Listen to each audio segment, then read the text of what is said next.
నేను మమ్మల్ని గౌరవిస్తే మేము రోజా గారు అంటాం, మమ్మల్ని గౌరవించినప్పుడు నేను రోజా అంటాను. ఓకే, ఇప్పుడు రోజా ఏం మాట్లాడింది? ఆదియో నేనో లేకపోతే ఇంకొకరు పోయి చేస్తున్నాం అనింది. వాళ్ళేదో చిన్న చిన్న ప్రాణాలంట, చిన్న చిన్న ఆర్టిస్టులు అంట. ఈమెమన్నా నేషనల్ వైడ్ ఆర్టిస్టా? ఈవిడేమన్నా 15 నేషనల్ అవార్డులు కొట్టిందా, లేకపోతే 10 ఆస్కార్ అవార్డులు కొట్టిందా యువరాణి? వాళ్ళేదో చేసుకుంటున్నారు, వాళ్ళు స్వచ్ఛందంగా చేసుకుంటున్నారు, వాళ్ళ ఇష్టం. అది పవన్ కళ్యాణ్ గారి మీద ఇష్టం ఉంది, లేకపోతే టీడీపీ మీద ఇష్టం ఉంది, లేకపోతే మీరు చేసే అవినీతి మీద వ్యతిరేకత ఉంది. నువ్వేమన్నా నేషనల్ అవార్డు ఆర్టిస్టువా? నువ్వు 20 సినిమాలు ఏమన్నా ఆస్కార్ అవార్డులు కొట్టినావా? రెండోది, చిన్న చిన్న ఆర్టిస్టులు అంటున్నావే, నీకు దమ్ము ఉంటే గెటప్ సీన్ చేసే క్యారెక్టర్ నీ జీవితంలో ఒకటైనా చేయగలిగావా? ఇస్తే నువ్వు చేయగలవా? సుధీర్ ఉన్నాడు, కష్టపడ్డాడు, మ్యాజిక్ చేశాడు, వాడు చరిష్మాతో సినిమా హీరో అయినాడు, ఈరోజు అత్యద్భుతం, నీకన్నా 10 రెట్లు ఫాలోయింగ్ ఉంది, వాడితో నువ్వు పోటీ పడగలవా? ఇప్పుడు ఆది ఉన్నాడు, వాడు వచ్చిన తర్వాత జబర్దస్త్ చరిత్రనే మార్చినాడు. నువ్వన్నా కూకొని 3 పంచులకి జడ్జిమెంట్ ఇవ్వాలా? వాడు ఆది పాపం గంట సేపు ఏకదాటిగా నవ్వించాడు, ఒక ట్రెండ్ సెట్లో ఉన్నాడు, వాడితో నువ్వు పోటీ పడగలవా? నీ బతుకులో ఏ రోజన్నా ఇలా మొగ్గర్ లాంటి చరిష్మాను చూసావా? ఎందుకు నిన్నెవరు ఏమాట అన్నప్పుడు నీకెందుకు ఉడికి ఎక్కువ? నీ పని నువ్వు చూసుకో. ఈసారికి ఎమ్మెల్యే సీట్లో ఫస్ట్ ఓడిపోయే సీటే మా యువరాణి, మా రోజమ్మ. డిపాజిట్లు రావు నీకు నగిరిలో, గుర్తుపెట్టుకో. డిపాజిట్లు రావు నీకు నగిరిలో. ఉలికి పడమాకు, గౌరవించావు. మేము ఎప్పుడు నీ గురించి బ్యాడ్గా మాట్లాడుకోవాలి. నీకెందుకు ఓడిపోయి అక్కడ చేసుకుంటే చిన్న చిన్న ప్రాణాలా? 7 మంది హీరోలు ఉన్నారా? 7 మంది హీరోలు జనసేనలో ఉంటే వాళ్ళ కుటుంబంలో 70 మంది రౌడీలు నీ అన్న దగ్గర ఉన్నారు. తెలియదా నీకు? 70 మంది రౌడీలు ఉన్నారు. నీకు దమ్ముంటే ఒకసారి ఎదిరించి మాట్లాడి చూడు, నేను లేపేస్తాడు చూద్దాం. ప్రతిదాకా నీలాగా దిగజారిపోయి నీలాగా ఆడ ఇలా వెనక తిరుక్కుంటా బతుకుతాను అనుకుంటున్నావేంది?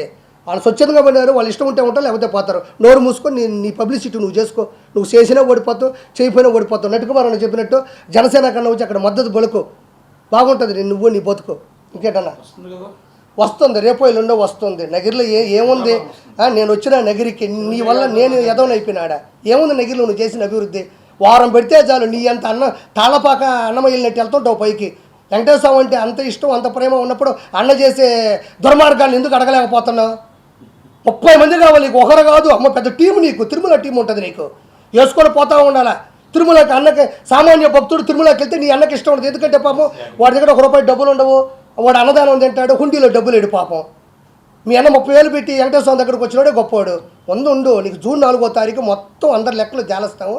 హైదరాబాద్ మారుస్తుంది. జగన్మోహన్ రెడ్డి లండన్ అని పెట్టుకున్నాడు, ఎందుకంటే అదే లండన్లో విజయమాల్య ఉన్నాడు, దొందే 2 ఒకటే ఆడిపోతాడు. మా విజయసాయిరెడ్డి ఉన్నాడు, ఏమిరెడ్డి గారి ఇంటర్వ్యూ కూడా బేకలని విజయసాయిరెడ్డి ఏటు ఏమన్నా ఏమిరెడ్డి ప్రభాకర్ రెడ్డి గారికి పైన విజయసాయిరెడ్డి దిగినాయంటే మీ అతి చేష్టాలు, మీ ఆకృతి చేష్టాలు కాదు, ఏమన్నా చేయగలరా మీరు? ఎవరికి? ఓహో, మనోడు అందుకే మొన్న అంటున్నాడు కాలేజీ రూమ్ అంటున్నాడు. అది ఈసారికి కూటమి వస్తుంది, అవతలోడికి ఓటం వస్తుంది. దయచేసి నేను అడిగిన ప్రణాళికల్ని చెయ్యండి. నేను నిష్పక్షపాతంగా స్వచ్ఛందంగా మాట్లాడుతున్నాను. ఈ విషయం ఎవరూ మాట్లాడాల. మన మతాన్ని మనం కాపాడుకుందాం, దయచేసి మన హిందుత్వాన్ని కాపాడుకుందాం.